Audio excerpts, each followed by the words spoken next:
I went right in the kitchen and shot him right in the head. He didn't drop, he just kept moving in circles. Then I shot him in the back to make sure he hit the ground.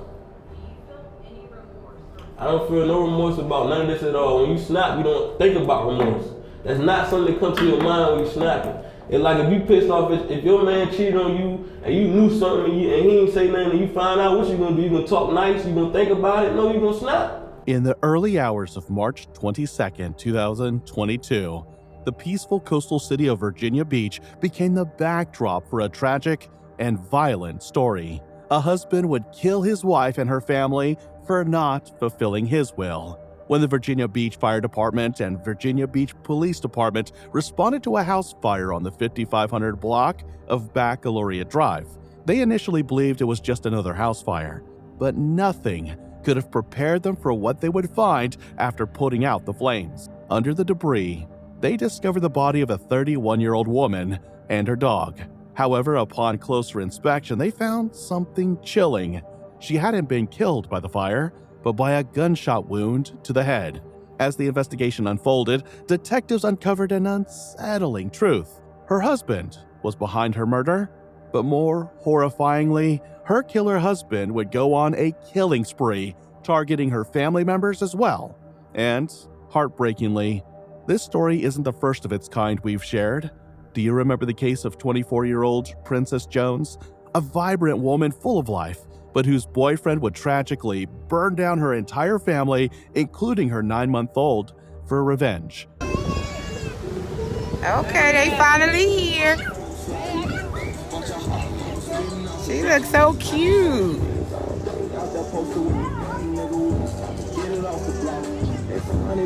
My niece-in-law lost her life, and my great-great-niece lost her life, which was born last year on my birthday, which was my birthday present. Now, only gonna have memories of her now. This is all too much for me. If you missed that case, I'll link it at the end of this video. It's one that still haunts us. Now, let's look at the life and horrifying death of Xavier Hill. It's been a lot going on, not just for me, for all of us. It seems like the world is falling to pieces. In the midst of that, we have our own lives. We have family members, we have struggles, we have goals and work and relationships. Born on February 10th, 1991, Xavier Hill was a vibrant and ambitious young woman from Virginia Beach, Virginia. Known for her compassion, intelligence, and drive, Xavier was always the person others turned to for advice and encouragement. Sadly, she would soon meet someone who'd want to quench that very part of her. From an early age, Xavier excelled academically, earning top honors throughout her education. She graduated from Virginia Wesleyan University with a degree in communications, but her academic journey didn't stop there. Xavier went on to complete a master's degree in human services counseling and was actively pursuing another in strategic communications from Regent University. Xavier's dedication to her personal and professional growth was reflected in her career. She was a certified on-air radio announcer in high school, sparking a lifelong passion for communication and media. Beyond her education and career, Xavier was deeply committed to helping others, particularly small business owners. So, she made a decision.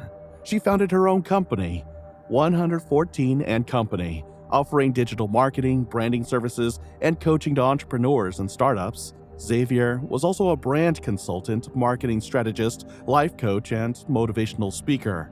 Her mission in life was clear: to inspire others to reach their full potential. For tonight is to stay focused.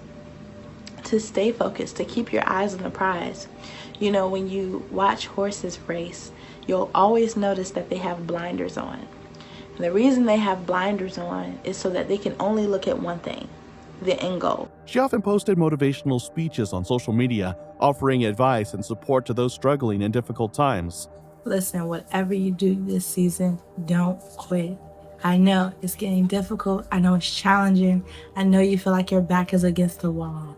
But trust me when I tell you that God sees you, He hears you, He knows you've been faithful.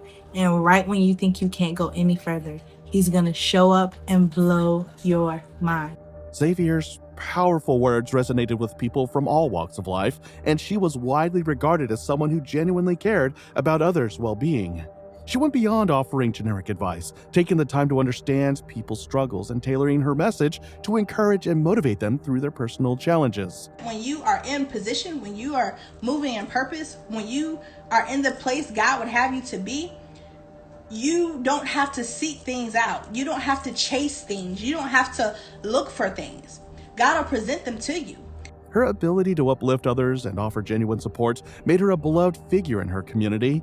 She was frequently invited to speak at local events, where she shared her journey of success, perseverance, and overcoming obstacles. But Xavier had other priorities. Despite a packed schedule, Xavier always found time for her family and her relationship, showing the same level of care and commitment to her personal life as she did to her career. Though her professional life was thriving, Xavier faced personal challenges that tested her strength and resilience. She was dating 30-year-old Kola Beal IV, a music producer with a troubled past that would soon be uncovered. Kola, despite his creative talents, had a history of legal issues and criminal activity that raised concerns among those close to him. Initially, Xavier saw the good in him, focusing on his potential. To the outside world, Xavier and Kola's relationship appeared ideal. They frequently shared moments of joy on social media, posting loving messages, romantic photos, and captions filled with affection. Xavier often praised Kola for his patience, kindness, and unwavering support, emphasizing how much he contributed to her emotional well-being and success. She seemed content and hopeful for their future, often speaking about their shared dreams and plans together. But behind the posts and seemingly perfect life, it was far from the truth. While Kola presented himself as a loving partner, his controlling behavior and temper began to surface. Friends who had once been close to her said they saw her slowly retreating from her passions and her personal circle, choosing instead to invest more energy into the relationship with Kola, even when it became clear that his actions were becoming more problematic. But as time passed, the relationship would only grow more toxic. The first signs of trouble began to surface when Xavier's parents started expressing concerns about Kola's intentions and his ability to provide for Xavier's future. They had been quietly observing the relationship and became increasingly disapproving of Kola. As Xavier grew more successful in her career, the pressure to achieve financial stability intensified, and her parents' discontent with Kola's lack of direction added strain to their relationship. Little did they know, these pressures would set off a chain of events no one saw coming. On March 24, 2022, Xavier and Kola got into a heated argument at their home in Baccalaureate Drive in Virginia Beach. What started as a trivial matter at first would escalate very quickly. Kola, frustrated and enraged by the disapproval from Xavier's parents and the perceived threat to his relationship, made a chilling decision. Kola threatened to kill Xavier's dog, but Xavier refused to let that happen. She told him he could do whatever he wanted to the dog, thinking that by giving him the freedom to act, it would calm him down. But she was wrong. Kola's rage turned deadly. In a violent outburst, Kola shot Xavier in the head, killing her instantly. But the violence didn't end there. 2 days after killing Xavier, Kola returned to their shared home. He set the house on fire, ensuring that the traces of his crime would be destroyed. Tragically, the fire also claimed the life of Xavier's dog, further adding to the brutality of his actions. Police were immediately called to the scene. The fire department had been dispatched earlier to put out the blaze, and upon further investigation, they discovered the horrific crime. After Xavier's body was found in her Virginia Beach home, it was clear to authorities that she had been shot execution-style in the head. The case quickly gained the attention of local law enforcement, who began piecing together the details of the crime. They determined that Kola Beal was the prime suspect, but at first, he had managed to evade capture. As news of Xavier's death spread, police began conducting a manhunt to locate Kola, who had already fled the scene and was believed to be on the run. Authorities soon discovered that Kola had a history of violence, which only deepened the mystery surrounding his motives. He had been a convicted sex offender and had numerous run-ins with the law, which included charges of armed robbery and conspiracy. His violent history, however, was just the beginning of the terrifying series of events that would follow. The investigation into Xavier's murder expanded rapidly. Police soon learned that Kola had not only killed Xavier, but also targeted other victims. The next day after killing Xavier, Cola killed his adopted father, 73-year-old Clifton Baxter, at his home in Virginia Beach. The investigation would take another dark turn. After killing his adopted father, Cola had then gone to his cousin's house in Norfolk. There, after another heated argument, Cola killed his cousin, 32-year-old Downey McLean, in cold blood. The man who had been a close companion to Cola for years now lay dead as a result of yet another violent outburst. The police had a suspect, but no one knew where he was. We just learned of tonight. Take a good look at this man, Cola Winborn Beal. Police just released this picture of him tonight. He's wanted on 2 counts of murder, 1 count of arson. Virginia Beach police are looking for him and describe him as a very dangerous individual. It wasn't until March 30th that they finally captured Cola. The Hampton Police SWAT team, assisted by federal marshals, apprehended Cola in the Buckrow Beach area of Hampton, Virginia. He had been on the run, hiding out in an Airbnb while watching news coverage of his manhunt. When Cola was taken into custody, he confessed to the murders without showing any sign of remorse. Throughout the investigation, detectives uncovered that Cola had no remorse for his actions. In interviews, Cola explained that his violent actions were triggered by frustrations over his strained relationship with Xavier and her family. They kept me a secret. Like, of all the good things I was doing, they never knew what I was doing for, so they thought I was just hanging around. They just heard bad or It nothing. was never nothing. It was nothing. And it's sad because when you with somebody, if you don't tell your parents how good they doing for you, your parents will think they ain't doing shit. Yeah. So now they taking me and they looking at me like, okay, what are you doing? I'm over here, I'm fixing her car, I'm taking care of the house, taking care of the dog, I'm taking care of every fucking thing. He felt abandoned by his father figure, Clifton Baxter, and blamed him for not helping him when he needed it most.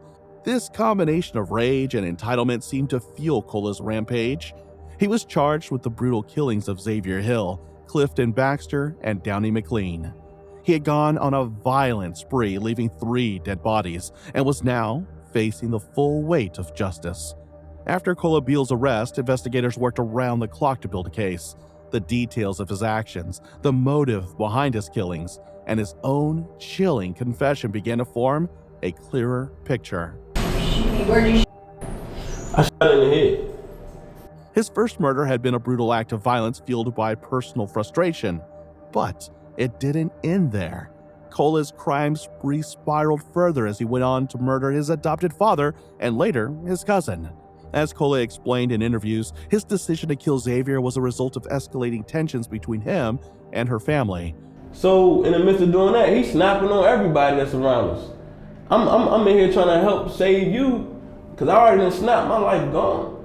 You laughing and joking and talking stuff and like yelling and everything and you out of control, drinking, whatever. So I tell you to calm down, because I already got two people. So I'm already seeing red. You still talking to me, harassing me, whatever it is. Her parents had voiced concerns about Cola's future and his ability to provide for their daughter. This put an immense amount of pressure on him, especially since he had been struggling with his own demons. Despite Xavier's loving support, Cola could not cope with these external pressures and felt his relationship with Xavier was being threatened. In an eerie confession to police, Cola admitted that when he shot Xavier, he felt as though he had crossed a point of no return. His detachment from the murder and his chilling lack of remorse sent waves of horror through investigators and shocked the community. I don't feel no remorse about none of this at all. When you snap, you don't think about remorse. That's not something that comes to your mind when you snapping. It's like if you pissed off, if your man cheated on you and you knew something and he ain't say nothing and you find out, what you gonna do? You gonna talk nice? You gonna think about it? No, you gonna snap. As police investigated further, they uncovered Cola's violent past, a history that had remained largely hidden behind his facade of a struggling music producer and boyfriend. Cola's criminal record was extensive. In 2013, he pled guilty to armed robbery, conspiracy, and firearm charges. 4 years later, he was convicted of sexual battery against a minor, which led him to be enlisted as a sex offender. Despite his violent past, Xavier's love for him had blinded her to these red flags. When Cola murdered his adopted father, Clifton Baxter, it was not just an act of anger. It was also an act of theft. After killing Baxter, Cola stole $20,000 from the man's safe, further proving the depths of his greed and cruelty. He justified the theft, saying that he needed the money to survive, even though he had been in the process of starting a business and had no immediate financial need. So at the same time, when I needed this and that, just something to get on my feet, he tell me he ain't had nothing. But when I killed him, I found like $20,000. The rage that had been building inside him for months was unleashed in full force as he took out his frustrations on those closest to him. Cola's arrest was met with a mixture of relief and disbelief. Those who knew Xavier, and even some of Cola's former acquaintances, struggled to understand how a person capable of such violence could have lived among them for so long. The trial of Cola Beale IV was highly anticipated, with the community still reeling from the brutality of his crime spree. The fact that he confessed so openly to the murders only added to the horror. Yet the defense sought to find any angle that could potentially reduce his sentence. Throughout the trial, Cole's lack of remorse was apparent. He had never shown genuine regret for his actions, even after taking the lives of 3 people who had been close to him. Cole's defense team argued that he was under significant emotional distress due to the pressure he had faced from Xavier's parents, as well as his own unresolved issues with family members. However, this argument didn't seem to resonate with the jury. His history of violence, including previous convictions for robbery, sexual battery, and DUI, painted a picture of a man who had long struggled with anger, control, and impulse issues. The most heartbreaking testimony came from the family members who had lost their loved ones to Cole's rage. Xavier Hill's parents spoke about their daughter's kind heart, her dreams, and her hopes for a future. They expressed their disbelief that their daughter, who had always been so giving and supportive, had fallen victim to a man who, by all appearances, had no genuine love for her. Every day it's been hard, and it's going to be hard until my Heavenly Father calls me home. Their pain was palpable as they described the horror of losing their only daughter, someone they had raised with love and pride, to an act of senseless violence. As the trial continued, investigators presented crucial evidence, including Cola's confessions to police and his detailed accounts of the murders. Video footage from security cameras and eyewitness testimonies further corroborated the case against Cole. In his own words, Cola had explained his emotions and motivations, making it clear that he had acted out of a toxic mix of jealousy, frustration, and a complete lack of emotional regulation. After several weeks of testimony, deliberations began. On July 2nd, 2024, it wasn't long before the jury returned a verdict: guilty on all counts. Cola Beale IV was convicted of 2 counts of aggravated murder, abduction, arson of a dwelling with malice, arson of personal property, animal cruelty, and gun-related charges. He received 3 life terms plus 35 years for the murders, as well as for arson, abduction, and animal cruelty. The sentencing phase of the trial was equally emotional, with families of the victims speaking in court about the lasting impact the murders had on their lives. In a poignant moment, the judge handed down a life sentence without the possibility of parole for Cola Beale. He would spend the rest of his life in prison, where he would have to reckon with the consequences of his actions. The aftermath of Xavier Hill's murder and the subsequent trial left the Virginia Beach and Norfolk communities grappling with the emotional fallout. The loss of Xavier, a woman who had been so deeply involved in her community and so dedicated to helping others, left a void that could never be filled. Her work as a motivational speaker, her business providing branding support to small companies, and her faith-driven approach to life had all made a lasting impact on those around her. Her death was a stark reminder of how domestic violence can escalate in unpredictable and violent ways. The community response to the murders was one of shock, grief, and a collective desire to prevent future tragedies. Local organizations that focused on domestic violence awareness ramped up their efforts to educate the public on recognizing the signs of abuse and controlling behavior in relationships. Xavier's tragic death highlighted the importance of having open conversations about the dynamics of healthy relationships, as well as the need for stronger support systems for those in abusive situations. Xavier's friends and colleagues took to social media to mourn her passing, with many of them sharing messages of love and remembrance for the woman who had been a light in their lives. They remembered her as a beacon of hope, someone who had encouraged others to push through their struggles. Her legacy lives on in the work she did, the businesses she helped, and the individuals she inspired with her messages of perseverance and faith. Domestic violence is often harder to detect when it isn't immediately visible. The early signs like control, isolation, and manipulation can easily be brushed off or overlooked. However, these signs should never be ignored. Xavier's family continues to deal with the emotional toll of losing their daughter. Xavier Hill's legacy lives on in the lives she touched and the stories of hope she inspired. Her tragic death is a reminder that we must never ignore the warning signs of domestic violence and that we must always fight to protect those who are most vulnerable. Let her memory inspire us to take action, to speak out, and to make a difference in our communities. In the end, justice was served for Xavier Hill, but her life and the lives of those she impacted cannot be replaced. Her story will continue to serve as both a tragedy and a catalyst for change as we strive to create a world where violence, especially in relationships, is no longer tolerated. What do you think about it? Let us know in the comments below, and if you found this story intriguing, please like, share, and don't forget to subscribe for more stories like this.